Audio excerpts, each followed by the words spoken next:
आदरणीय दर्शकवृन्द, कार्यक्रम श्रम सरोकारको अर्को नयाँ श्रृङ्खलामा यहाँहरूलाई हार्दिक स्वागत छ। नमस्कार, म तारा केसी। कोभिड-19 ले सिङ्गो विश्वलाई आक्रान्त पारिरहेको वर्तमान अवस्थामा कोरोना भाइरस संक्रमणबाट जोगाउन हाम्रो मुलुक लकडाउन गरिएको छ। लकडाउनका कारण श्रम क्षेत्र पूर्ण रूपमा प्रभावित भएकोले आजको कार्यक्रम अलि फरक ढङ्गले प्रस्तुत हुनेछ। कार्यक्रमलाई अघि बढाउनु अघि एकैछिन व्यावसायिक विश्राम। व्यावसायिक विश्राम पश्चात कार्यक्रममा पुनः स्वागत गर्दछु। प्रत्येक साता हामीले कार्यक्रममा श्रम क्षेत्रसँग सरोकार राख्ने विविध विषयमा विषयगत विज्ञहरूसँग चिन्तन, बहस, छलफल गर्ने क्रममा आज भने हामी वर्तमान अवस्थामा नेपाल टेलिकम, ट्रेड युनियनका भूमिका र मजदुरहरूको अवस्था लगायत कोरोना संक्रमणका कारण अर्थतन्त्रमा पर्ने प्रभाव र रोजगारमा हुने कटौतीपछि उत्पन्न हुने चुनौतीका बारेमा समसामयिक महत्त्वपूर्ण कुराकानी गर्नेछौँ। कुराकानीका लागि आज हामीसँग हुनुहुन्छ नेपाल टेलिकमका प्रबन्धक डाक्टर सुनिल पोखरेल। कार्यक्रममा स्वागत छ यहाँलाई। आराम हुनुहुन्छ? के गर्दै हुनुहुन्छ आजभोलि? अब यो कोरोना भाइरस कोभिड-19 का कारण सिङ्गो विश्व चाहिँ अहिले आक्रान्त छ। अब त्यस्तै त्यसका प्रभाव नेपालमा पनि छ र हामी लकडाउनमा छौँ यतिखेर। यो लकडाउनको अवधिमा के गर्दै हुनुहुन्छ? अब एउटा त अब हामी त्यहाँ सिनियर स्टाफहरूलाई चाहिँ अब अफिस जानै पर्ने भएकोले गर्दाखेरि अफिसमा केही कामहरू अब नेक्स्ट इयरको बजेटहरूको विषयमा अलिकति हामी त्यहाँ लागिरहेछौँ। अब दोस्रो त अहिले त अब अलमोस्ट टाइम त घर बस्ने अध्ययन गर्ने हो, कहाँ के भइरहेछ, यसको इम्प्याक्टहरू अब कसरी पर्छ, यसलाई कसरी चाहिँ एड्रेस गर्ने भन्ने कुरो अब अध्ययन अनुसन्धान त्यसैमा नै हो, टाइम बितिरहेछ। तपाईँ नेपाल टेलिकमको प्रबन्धक पनि हुनुहुन्छ। हजुर।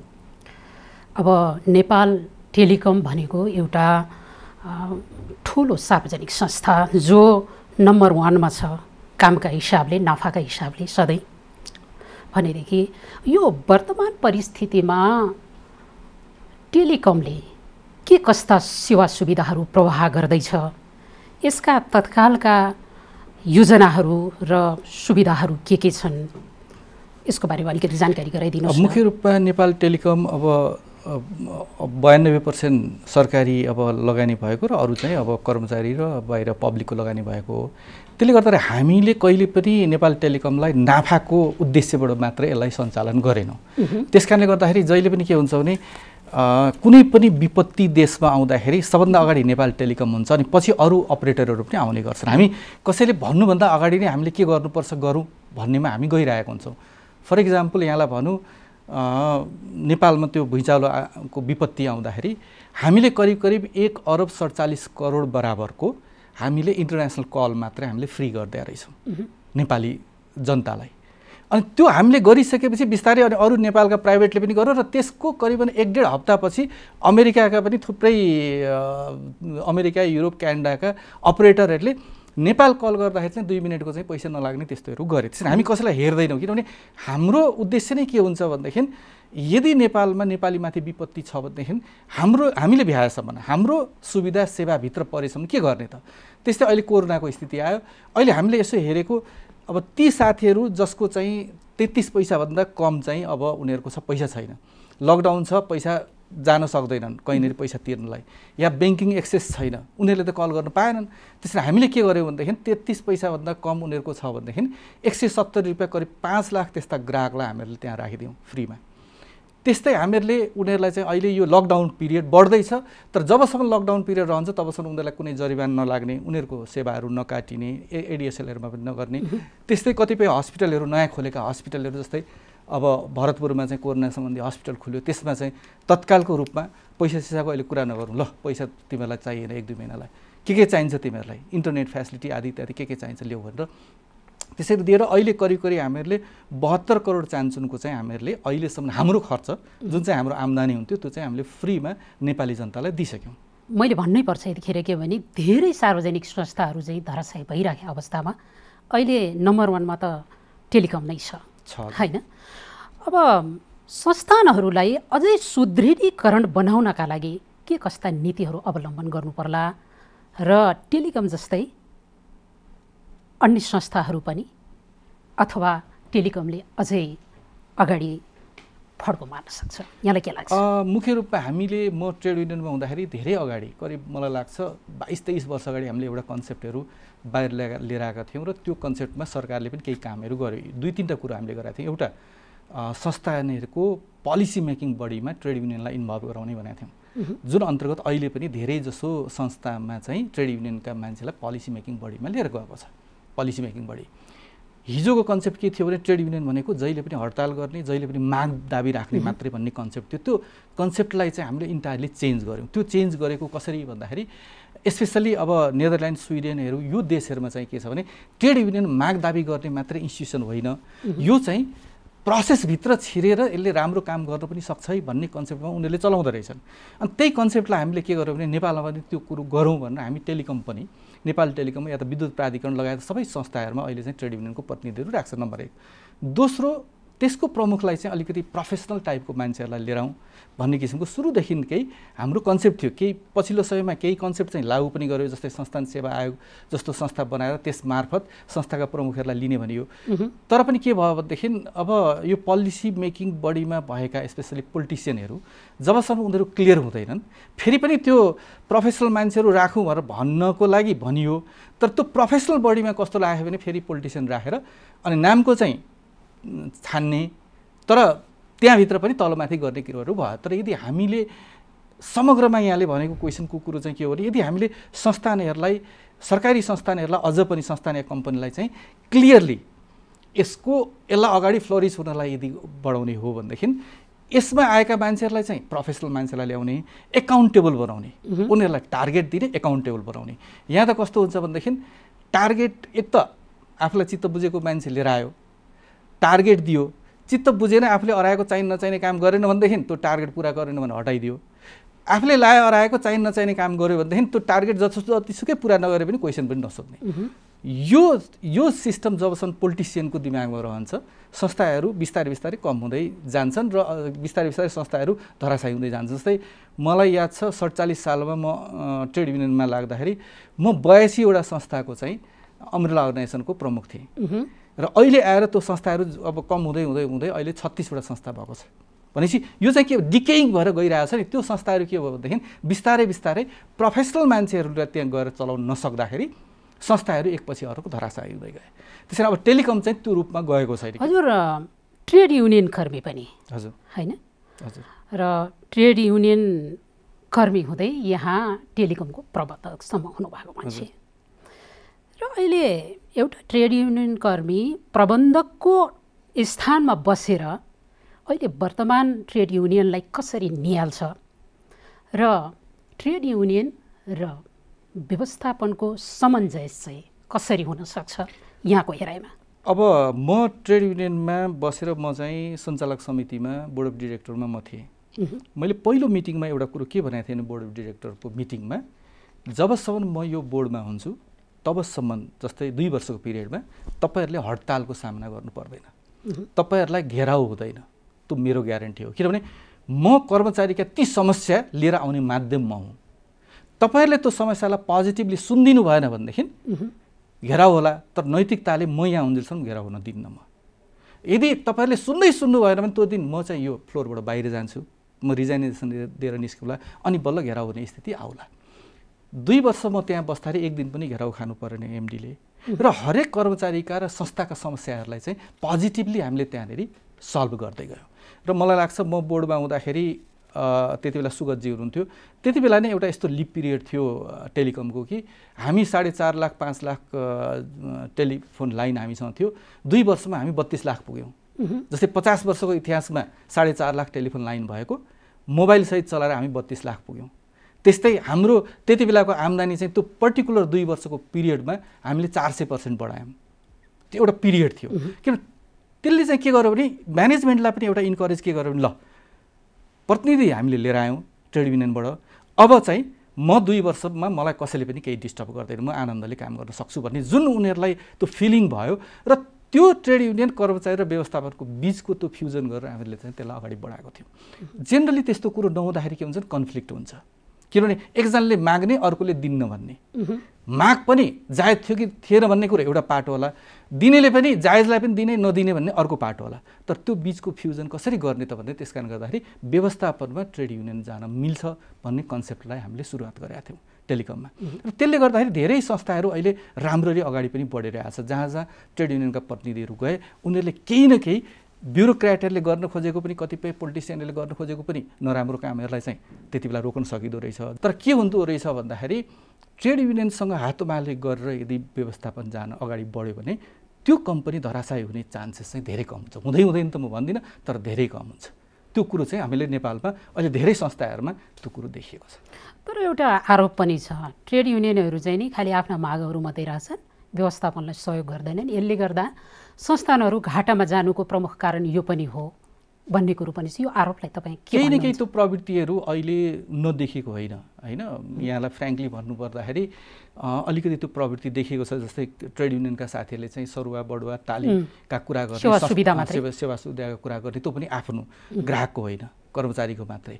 अनि त्यो कर्मचारीभित्र पनि आफ्नो नजिकको मात्रै त्यो किसिमको। तर अब यसमा पनि त्यही कुरो छ कि त्यो किसिमको गर्ने खालका ट्रेड युनियनमा त्यो किसिमको प्रवृत्ति अहिले अलिकति केही रूपमा बढेको हो, त्यो मान्नै पर्छ। तर यो त हाम्रो समाजको पनि त देन हो नि त। हाम्रो समाज हेरौँ त, यो 52 सालपछि जब हामी चाहिँ एउटा ठुलो द्वन्द्वमा गयौँ, माओवादीसँगको द्वन्द्वमा गयौँ, त्यो द्वन्द्वले के उब्जायो त हाम्रो समाजमा भन्दाखेरि विभिन्नलाई धम्क्याउने उ गर्ने। त्यो द्वन्द्वमा त सही मान्छेले पनि धम्काए, गलत मान्छेले पनि धम्काएर पैसा लिने, पैसा लिएर खाने प्रवृत्ति नै भयो। त्यो प्रवृत्ति भन्यो नि त। त्यो इम्प्याक्ट त कहीँ न कहीँ पोलिटिसियनमा पनि गयो। ट्रेड युनियनमा त पोलिटिकल पार्टीहरूकै एउटा विङ हो नि त। केही न केही त्यहाँ पनि आयो, विद्यार्थी अर्गनाइजेसनमा गयो, मजदुर अर्गनाइजेसनमा, सबै ठाउँमा त्यो प्रवृत्तिहरू गयो। अब त्यो प्रवृत्तिहरू हामी कर्मचारी ट्रेड युनियनभित्र पनि अलिकति मौलाएको चाहिँ हो। तर के भनेदेखि हरेक पोजिटिभभित्र केही नेगेटिभ त हुन्छ भनेर अब त्यो कुरो नगर्ने त कुरो आउँदैन, त्यो त पक्कै छ। तर त्यो कुरो नेगेटिभ पार्ट केही कम छ भने पोजिटिभ पार्ट चाहिँ अलिक बढी के छ भनेदेखि पोलिटिकल लेभलबाट या त ब्युरोक्रेटिक लेभलबाट हुन सक्ने कतिपय नचाहिने कामलाई रोक्ने काम चाहिँ अलिक बढी भएको छ। यो विश्वलाई गाँजिराखेको यो कोरोना कोभिड-19ले सम्पूर्ण क्षेत्रलाई ध्वस्त पार्ने चाहिँ सङ्केतहरू देखिराखेका छन्। तीमध्ये सबैभन्दा बढी प्रभाव भनेको चाहिँ नि अब यो श्रम क्षेत्रलाई नै परिराखेको छ। यो श्रमिकहरू मारमा छन्, अझै भनौँ यो निम्न वर्गीय श्रमिकहरू जसको रोजीरोटीको कुरो नै निकै पेचिलो बन्दै गइरहेको छ।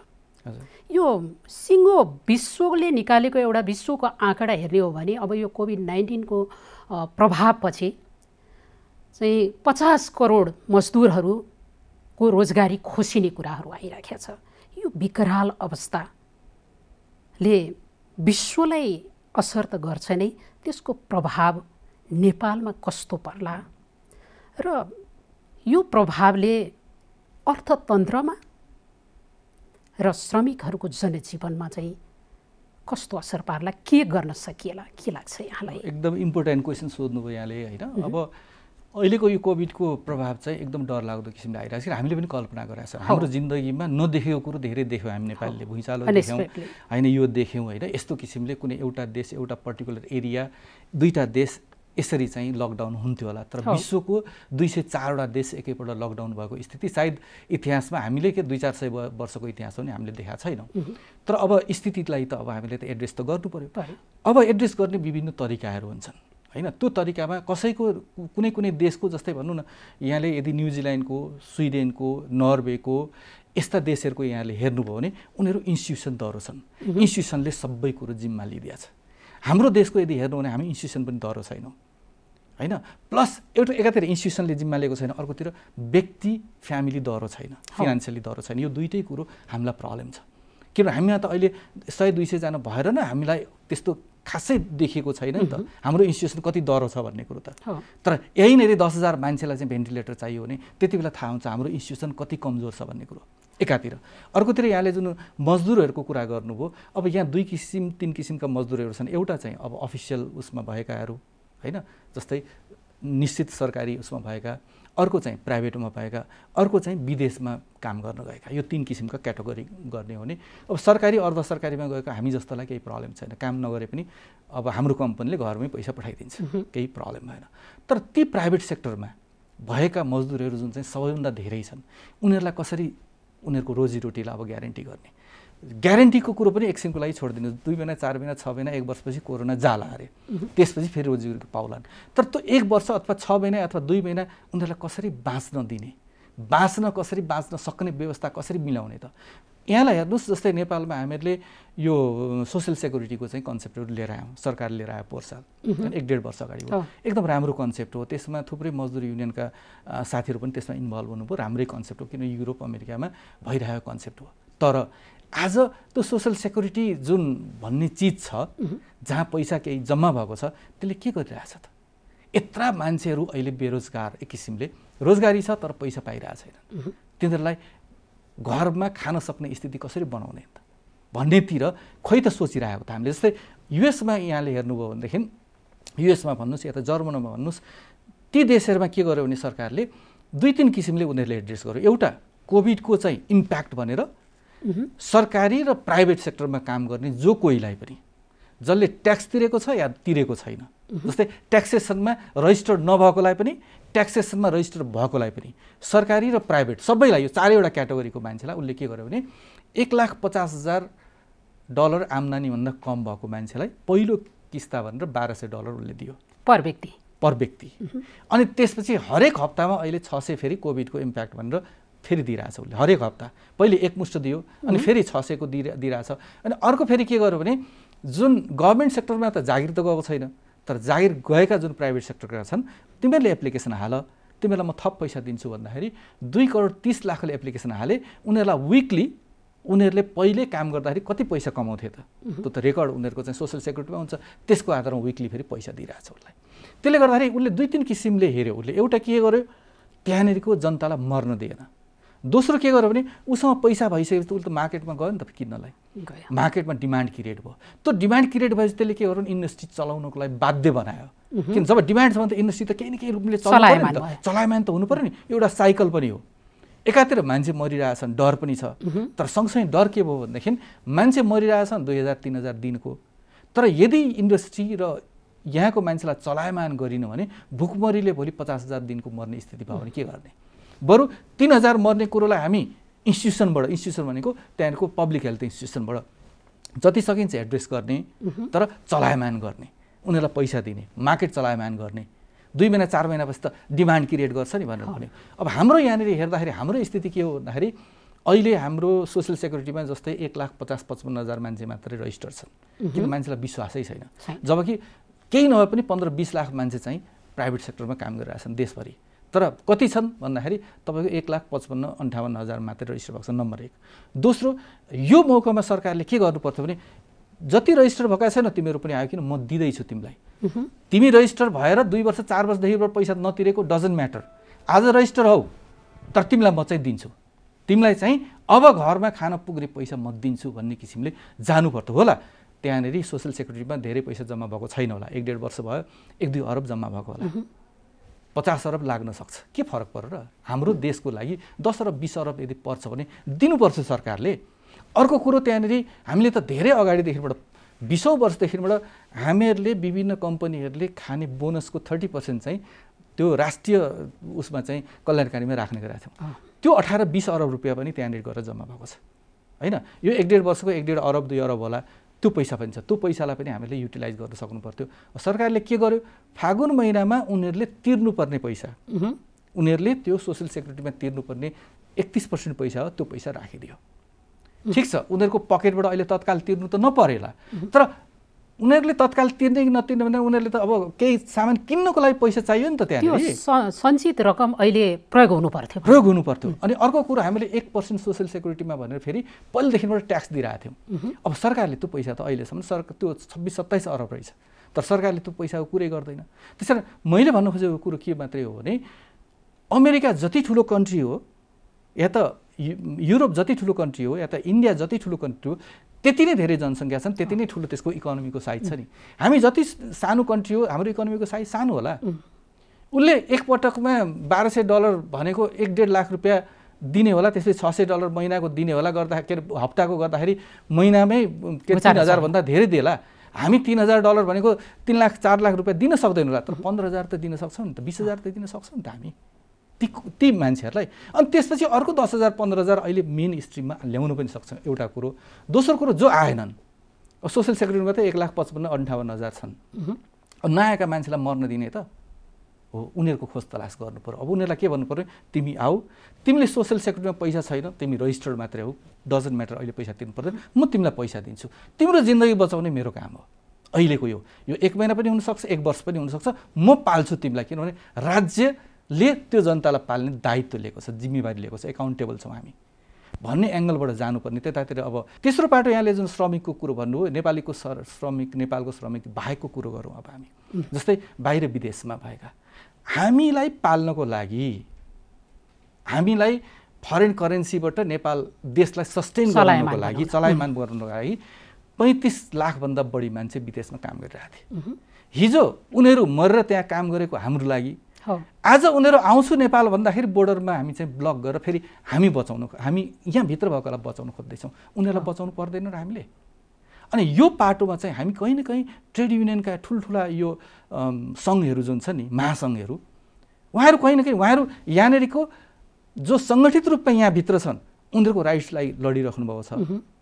जसले देशको इकोनोमीलाई चलायमान गर्नको लागि बाहिर विदेशमा बसिरहेछन्, त्यहाँ मौन हुनुहुन्छ, त्यो विषयमा मौन हुनुहुन्छ। पोलिटिकल लेभलमा अलिअलि कुराहरू सदनमा उठिरहेछ। हामी भन्छौँ नेपालीले एकदम पर्दाखेरि हिरा फोड्नुपर्छ भनेको यही बेलामा त हो नि त। त्यो जनतालाई आज हामीले त्यहाँ गल्फमा भइरहेको जनतालाई कि अब 2 महिनापछि गल्फ त खुल्दैन नि त। इन्टरनेसनल इकोनोमीको स्थिति हेर्नुहोस् त, गल्फ कन्ट्री चलेको केबाट हो भने तेलको पैसाबाट हो। आज तेलको पैसा नेगेटिभमा गयो भनेपछि त अब जबसम्म तेलको पैसाले एउटा निश्चित लेभलसम्म त्यसको चाहिँ रेट पुग्दैन, अब गल्फ कन्ट्रीमा सबै कन्स्ट्रक्सनका कामहरू, सबै डेभलपमेन्टका कामहरू रोकिन्छ भनेपछि त त्यो त 2 महिना पनि हुनसक्छ, 2 वर्ष पनि हुनसक्छ, 4 वर्ष पनि हुनसक्छ। अनि त्यति बेला ती मान्छेहरूलाई अब यहाँ के गर्ने त? एउटा त उनीहरूको लागि रोजगारीको कुरो एउटा पार्ट होला। पहिलो कुरो त उनीहरूलाई भित्र आउनु दिनु पर्यो। भित्र आउँदाखेरि भित्रका मान्छेलाई थ्रेट भयो भन्ने सरकारको मान्छेहरूले अथवा कतिले भन्छन्, ए बाबा हामी सुरक्षित हुनको लागि हामी जस्तै कोही नेपालीलाई हामी असुरक्षित बनाउन मिल्छ बोर्डर पारी? स्पेसल्ली यो श्रमिकहरूको कुरोमा चाहिँ भित्र किन पोलेर आउँछ भन्दाखेरि एकजना मान्छे पनि अर्को देशमा छुट्यो भने जापानले एउटा प्लेन रिजर्भ गरेर पनि लिएर जान्छ। इभन भुटान जस्तो कन्ट्रीले यहाँनिरको उसको हिरोइनकीको यहाँनिर थिएन अरे, 2-3जनाको लागि प्लेन चार्टर गरेर लिएर आयो। आज हाम्रो लाखौँ मान्छेहरू चाहिँ त्यहाँनिर बाहिर छन्, प्लेन त्यतिकै बसिरहेछ, चलाइदिउँ न, के फरक परेर आउँछन् उनीहरू। भोलिको अवस्था एउटा बेरोजगारीको अवस्था भयावह छ क्या, जो ढिला चाँडै ल्याउनु पर्ला आउलान् हाम्रा विदेशीका मजदुरहरू। र अब यहीँ पनि रोजगारीका कटौती होलान् कतिपय ठाउँमा अवस्थामा। अब कसरी ती बेरोजगारहरूलाई राज्यले चाहिँ कसरी चाहिँ रोजगार दिलाउनु पर्ला त? अब ती युवाहरूलाई, ती जनशक्तिलाई कसरी चाहिँ रोजगारीमा हो? अब प्रवेश गराउने? यसमा चाहिँ म अलिकति यहाँलाई कसरी भनौँ भन्दाखेरि, अब हिजो कुनै समय म अलिकति नेचरल रिसोर्सेसको पनि धेरै अध्ययन मैले गरेको थिएँ होइन। हिजो कुनै समय म डिबेट गर्दाखेरि के भन्थेँ भनेदेखि नेपालको यदि डेभलपमेन्ट कुनै किसिमले हुनसक्छ भने त्यो पर्यटन हो भन्थेँ म। पहिले चाहिँ एग्रिकल्चर के थियो भन्दाखेरि हाम्रो लोकल लेभलमा भएको लेबर मार्केटलाई अलिकति एड्रेस गर्ने मात्रै थियो, किनभने त्यो प्रोडक्सन चाहिँ एकदम म्यासिभ रूपमा गरेर त्यसबाट फाइदा कमाएर हामी अगाडि बढ्न किन सक्दैन थियो भनेदेखि भारतमा त्यो प्रोडक्टिभिटी अत्यधिक हाई भएकोले, युरोपमा प्रोडक्टिभिटी हाई भएकोले, चाइनामा प्रोडक्टिभिटी हाई भएकोले हाम्रो रुखमा एउटा रुखमा फल्ने स्याउ चाइनामा त्यही एउटा रुखमा चाहिँ 10 गुणा बढी स्याउ फल्दिन्छ। त्यो प्रोडक्टिभिटीले गर्दाखेरि हामी कम्पिटै गर्न सक्दैनथ्यौँ। त्यस कारणले गर्दाखेरि हामी एग्रिकल्चरको सबै कुरो बाहिरबाट किनेर खाइरहेको थियौँ, किनभने विदेशमा गएका हाम्रा 35 लाख मजदुरहरूले डलर पठाइदिन्थे, हामी किनेर खान्थ्यौँ। तर अब स्थिति त्यो छैन। एकातिर त्यो मार्केट ध्वस्त हुँदैछ तेलको कारणले, अर्कोतिर पर्यटन उद्योग हाम्रो ध्वस्त हुँदैछ भनेपछि हामीसँग अब विकल्प छैन एग्रिकल्चरदेखि बाहेक। त्यस कारणले गर्दाखेरि अब यदि त्यसरी हामीहरूले एग्रिकल्चर सेक्टरमा लिएर गयौँ भने मात्रै, जस्तै कसैले भन्ला यहाँनिर अरू सेक्टरमा पनि त छ नि, धेरै कम मात्रै हो। सरकारी अर्ध सरकारी इन्डस्ट्रीमा भन्नुहुन्छ भने धेरै कम, कति होला 1 लाख 2 लाख मान्छे म्याक्सिमम चाहिँ त्यहाँ एड्रेस होला। मास स्केलमा एड्रेस गर्ने भनेको यो मजदुरलाई एग्रिकल्चर सेक्टरमै हो। र त्यहाँ यदि इन्गेज गराउन सकेन भने अब डरलाग्दो अर्को सोसियल इकोनोमिक स्थिति कसरी अगाडि आउँछ भन्दाखेरि, जस्तै युएसमा कोरोनाले अब लकडाउन हुँदैछ भन्ने कुरोहरू आयो पेपरमा, र विभिन्न स्टेटहरूले लकडाउन गर्न थाले। त्यहाँ 9वटा स्टेटमा लकडाउन भयो, सबैमा भएन। त्यो पेपरमा आउने बित्तिकै यहाँ छक्क पर्नुलाई सबभन्दा धेरै बिक्री अमेरिकामा के चिजको भयो भन्दाखेरि 400% चाहिँ त्यहाँनिर गनको बिक्री, बन्दुकको बिक्री चाहिँ बढ्यो 400% र 200% त्यहाँनिर रक्सीको बिक्री बढ्यो। किन भन्दाखेरि अब लकडाउनमा म घरमा बस्छु, मलाई इन्गेज हुने केही पनि ठाउँ छैन, बरु म रक्सी नै खाएर लट्ठ परेर बस्छु, होइन भने त मान्छे आत्महत्या गर्ने भयो त्यहाँनिर भनेर त्यो बढ्यो। अर्को चाहिँ गनको किन बढ्यो भने अब मान्छे बेरोजगार हुँदैछन्, त्यो बेरोजगार मान्छेले लुटपाट गर्छन्। किन मान्छे इन्गेज भएन भने त मान्छे त बदमासी गर्छ नि। हाम्रै बच्चाहरूलाई तपाईँले घरमा इन्गेज गरेर राखिदिनु भएन, या त खेल्ने या त पढ्ने केही न केही चिजमा भन्दाखेरि, अनि जब केही पनि इन्गेज हुँदैन भनेदेखि अनि उसले बदमासी गर्न थाल्छ। यो ह्युमन स्वभाव हो। त्यसैले अहिले जुन बाहिरबाट आउने 2 वर्ष 3 वर्षसम्म गल्फ कन्ट्री लगायत मलेसियामा यदि जब खुलेन भने ती मान्छेले चाहिँ भोलि यहाँनिर इन्गेजमेन्ट पाएनन्, राज्यले त्यो वातावरण बनाउन सकेन भनेदेखि त्यो चाहिँ हाम्रो सोसाइटीभित्र अर्को ठुलो खतरा चाहिँ अपराधिक क्रियाकलापको बढ्न सक्छ, वृद्धि हुन्छ। किनभने उनीहरूसँग त केही पनि छैन नि, न खानेकुरो छ, न काम छ, न सरकारले इन्गेजमेन्टको कुनै वातावरण बनाइदिएको छ। भनेपछि अहिलेको के हो भनेदेखि एग्रिकल्चरमा एउटा त प्रोडक्सन गर्नको लागि जे फेसिलिटी दिनुपर्ने हो त्यो दिनु पर्यो, अर्कोतर्फ चाहिँ सरकारले प्रोडक्सनको किन्दिने ग्यारेन्टी गर्नु पर्यो, बजार व्यवस्थापन। बजार व्यवस्था। किनभने म हेर्छु कि इन्डियाबाट 400-500 ट्रक आइरहेछ फलफुलदेखि तरकारीहरू, अनि तपाईँहरूकै टेलिभिजनहरूमा हामीले के देख्छौँ भन्दाखेरि कुहिरहेको छ, त्यहाँनिर धादिङमा चाहिँ कुहिरहेछ। किनभने भन्दाखेरि गाडीको पास छैन, अनि त्यस कारणले गर्दाखेरि टमाटर कुहिया छ, काँक्रो कुहिया छ, यस्तो कुहिया छ भनेर अहिले टेलिभिजनमा आइरहेछ। हामी इन्डियाबाट पास दिएर त्यत्र ट्रक ल्याउन सक्ने, यहाँबाट राज्यले 10-20 वटा ट्रकहरू छ, जस्तै चितवन होला, धादिङ होला, गोर्खा होला, यहाँ जहाँ त्यो अलिकति एग्रिकल्चरको हबहरू छ नि, त्यहाँनिर 50औं वटा गाडी चाहिँ राज्यले पैसा तिरेर पठाइदिए पनि हुन्छ नि, ल तिमीलाई भाडा लाग्दैन, तिमीहरूको खेतबाट हामी सामान किनेर लगिदिन्छौँ। त त्यो दुईटा पार्टमा अहिलेसम्म हामीले के गर्यौँ भने एग्रिकल्चरमा मलमा सब्सिडी दियौँ, ब्याजमा सब्सिडी दियौँ, हामीले त्यो सब्सिडी दियौँ, त्यसले खासै काम गरेको जस्तो देखिँदैन। अब दुईटा काम गर्नु पर्यो, एउटा त्यो सब्सिडीको एउटा पाटो छँदैछ, अर्को चाहिँ कुनै एउटा चिज उत्पादन गर्नलाई हजुरको 100 रुपियाँ लाग्छ भनेदेखि मार्केटमा त्यति बेला इन्डियाबाट सामान आएको कारणले त्यो 80 रुपियाँ छ भ्यालु भनेदेखि त हजुरले प्रोडक्सन किन गर्ने?